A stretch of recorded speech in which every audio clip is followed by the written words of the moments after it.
Amid the growing outrage over the Trump administration's policy of separating migrant children from parents, a group of Democratic state attorneys general, along with a bipartisan group of more than 80 former U.S. attorneys, sent 2 letters to Attorney General Jeff Sessions yesterday, calling on him to reverse the policy. Joining the conversation, the Attorney General of New Mexico, Hector Balderas, who led that letter by the state AGs, and former U.S. attorney and an MSNBC contributor, Barbara McQuade, who added her name to the prosecutor's letter. Good morning. Welcome to you both. Thank you for having me. General Balderas, let me start with you. What do you believe is the quickest and best course of action to stop this policy right now? Is it convincing the President of the United States to make the phone call that could end it, or is it pushing Congress to move quicker than the President could? Well, I believe that the President should take executive action. He should do the right thing. And I disagree with that law enforcement officer. Fundamentally, you can enforce the law, be tough on crime. We as border AGs understand we should be going after human traffickers, drug smugglers, and gun runners. And so the President wants to be tough on crime. We should be focused on hardened criminals and enforce border security. But we should not be violating the rights of children and breaking up families. And that's the fundamental debate here that we're missing when we offend the conscience of our country is the rule of law. We can be tough on crime, we just have to be smart. We can do both, and we should not be violating the Constitution of the United States and the greatest democracy and the greatest rule of law by offending our conscience as well by breaking up families. And that's what the President can do. And then the Congress should take action. And of course, in the end, the goal of any institution, international, state, or federal, is to do justice. And so if we're offending families and our immigration, whether it's an immigration system or a criminal justice system, we are breaking up families, especially children that are innocent under the rule of law, then we need to step in as Americans, and that's the first. So this is a policy that was implemented and articulated by the Attorney General of the United States about 5 or 6 weeks ago, and that's when the uptick started occurring about breaking up families. So as you're the Attorney General of the state of New Mexico, if the Albuquerque Police Department, in investigating a domestic call at a home, scooped the children out of the house, would it be against the law of New Mexico for them to do that?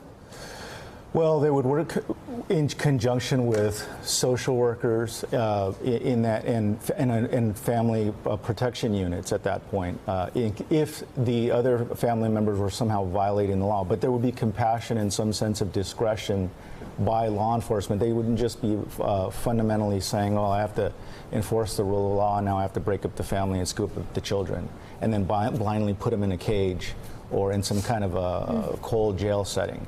And then also fundamentally denying due process on both sides and keeping everyone in the dark. That's just a backward system. And so Jeff Sessions is playing kind of a word game here. That's why I'm talking to Americans today. We can absolutely be tough on crime. We can absolutely be tough on exploitation. We should be focused on human traffickers, gun runners, drug smugglers. I mean, I'm at the border. You want to talk concrete and building walls? Let's talk about that. But when you're talking about children crying and then you're playing games with information and withholding information, that's something that our greatest criminal justice system, our immigration system, right now it doesn't pass the smell test, and that's why we're getting involved as AGs. But that's where we're starting the debate. Being tough on the border, tough on crime, we're not even in the conversation. Right now, you are terrorizing children, and we're in the business of fighting terrorism, not terrorizing children. And you're misleading the general public and trying to hold up the law enforcement badge. That's another way to put it. They're being traumatized and terrorized, and there's no question about it. John Meacham. I'm wondering if there's a judicial remedy here in the checks and balances system if the other 2 branches fail. One question is whether there is something that the courts could step in and do. Well, I think on a micro level, frequently the judges sentence these defendants to time served. You know, these are misdemeanor offenses, and so we could see a remedy at the administrative level, which is what has happened in the past when people came to the border. Instead of prosecuting them criminally, they were handled administratively through expedited deportation to keep them out of the country. But at a macro level, there has been a challenge by the ACLU. There could be other challenges to take this to a higher level, to get an order that says that the Department of Justice cannot act in this way. I don't know that kind of an attack would be successful because, as we said, this is not a legal decision. This is a policy decision. People are entering the border illegally, but what has changed and what is the radical departure from the past is this idea of a zero tolerance policy. Every single person who commits that misdemeanor offense of illegal entry is being prosecuted, and because children cannot be detained or jailed awaiting trial with their parents, they are necessarily being separated. What has happened in the past is allowing prosecutors to use discretion to make that common sense decision about prioritization. If someone has committed that misdemeanor offense of illegal entry, to decline prosecution, handle it administratively, have people deported in an expedited manner, and instead focus those prosecutorial resources on crimes that are dangerous, like gang violence, terrorism, public corruption, serious crimes, because every hour and every day that a prosecutor spends handling an illegal entry case is an hour in a day that prosecutor does not spend on those more serious crimes. Casey Hunt, you said last hour that there is another solution, that Congress could act in a sweeping way and end this at once. Is that possible? Sure, it's possible. It's not how they normally do business. I mean, this is not what we're used to seeing. Because normally there's trade-offs and back and forth, but if they really wanted to, Republican leaders control the floors of the House and of the Senate, and they could write a very narrow bill that I think, at least from talking to I have not done a formal whip count, obviously, but I have had a lot of conversations with members, both privately and on camera, over the past couple of days about this, and to a person, I'm trying to think of somebody I've talked to who's not opposed to this policy. Everybody says, we don't want to see this. We don't want this to happen. So that suggests to me that you could potentially see a veto-proof majority, but that it would require Republican leaders to stand up and essentially oppose the president in this. So, but it is possible for it to be ended today by Congress, sure, technically possible. Technically possible. It would take the agreement of all 100 senators to do it today. But the House, they could go right ahead and do it today. Their procedures, the House Speaker has a lot of power over what he could do with the floor. They would probably anger a lot of people because everyone is very wedded to how they do things and the processes around there. But they could do it if they wanted to. So everyone is very wedded to the process, and I don't think we've seen the process really work over the past few years. And as Casey said, none of this is normal. So 100 senators, there's 100 of you who could do this today and could change the direction of our country, which is right now headed in the wrong direction, because none of this is normal. Taking babies away from their mothers is not normal.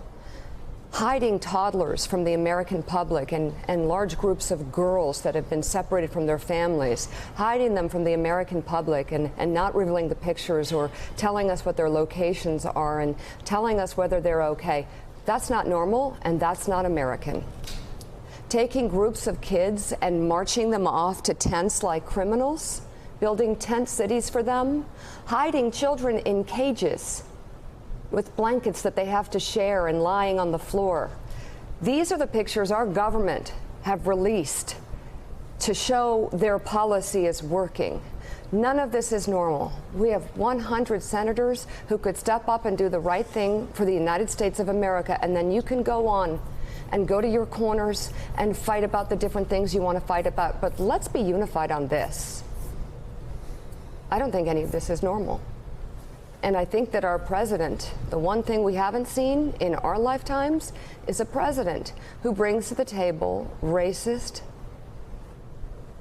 tendencies, bigotry, sexism, bullying, thugism, and frightens people to say things that they don't mean in order to hold on to their jobs. We've seen that happen in real time.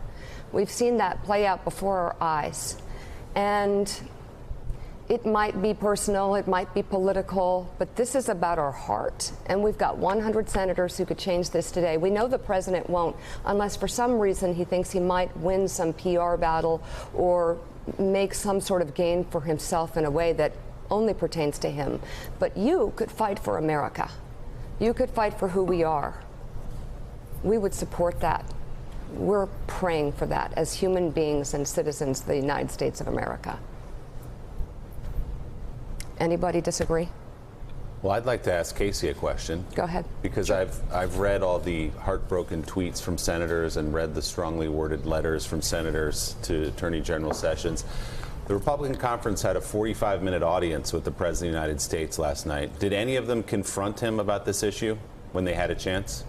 So the president didn't take questions, and there were no, from my reporting, outbursts from the crowd during the meeting. We talked to one member who, on his way in, my colleague Garrett Haake spoke to Congressman Mike Kaufman of Colorado, who represents a lot of Latino Americans in his district.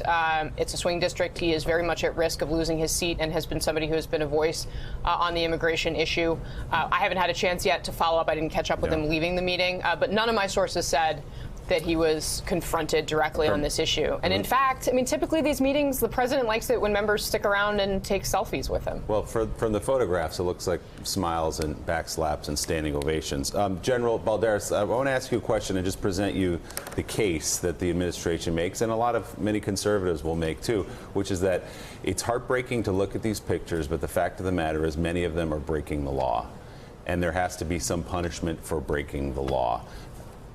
And they believe that this is a tough deterrent. We had an interview with one of our reporters with a young mother and her child who were waiting on the other side of the border and considering whether or not it was worth it to cross into the United States because she may be separated from her child. The Trump administration would say, see, that's what we mean. We're deterring people from crossing.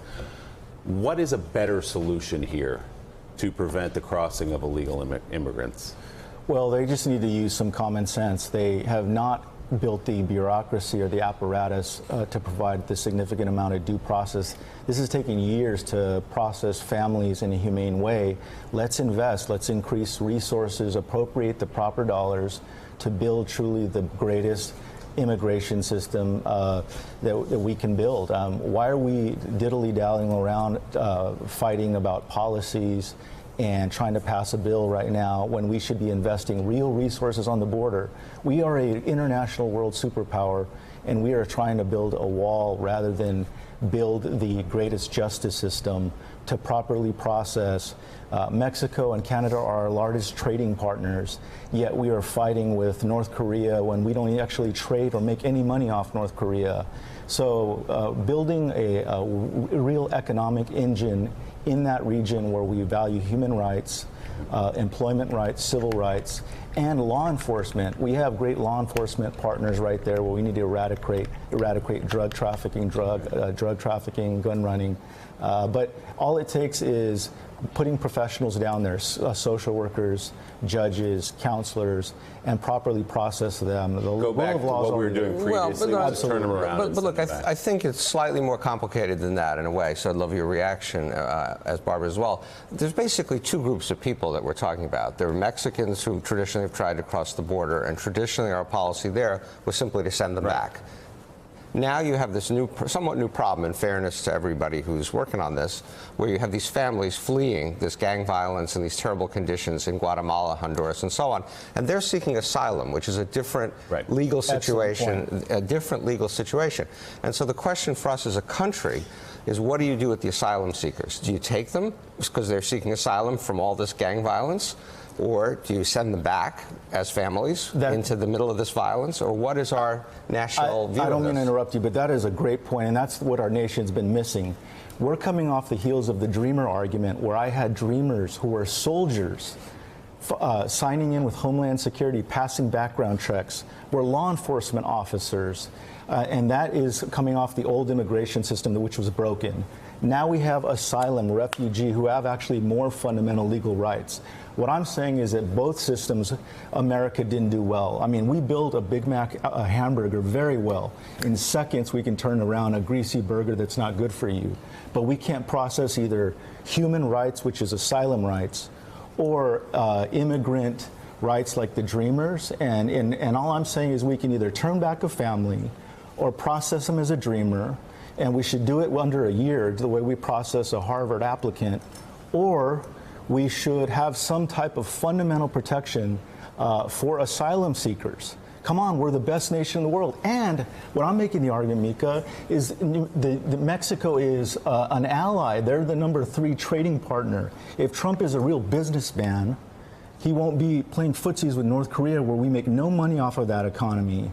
And Mexico, we know we make money because we need their labor, we trade with them, and they're our neighbor. And quite frankly, they're a better soccer team than we are right now. So why can we not process our neighbors in a humane way? And now I have law enforcement partners over there where we are exchanging information. In New Mexico, I'll give you a good example. A Mexican national killed every one of his family members. And we have an extradition agreement in Mexico.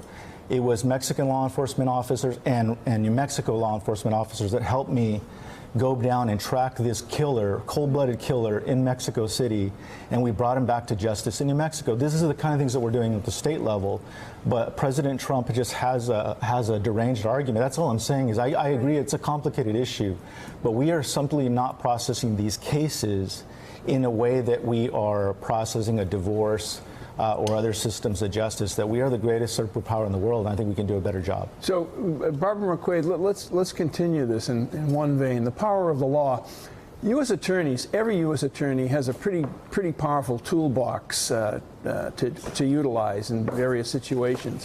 What could a U.S. attorney do in this case to protect children from being separated from their parents? It's cruel, it's unusual, it's inhumane.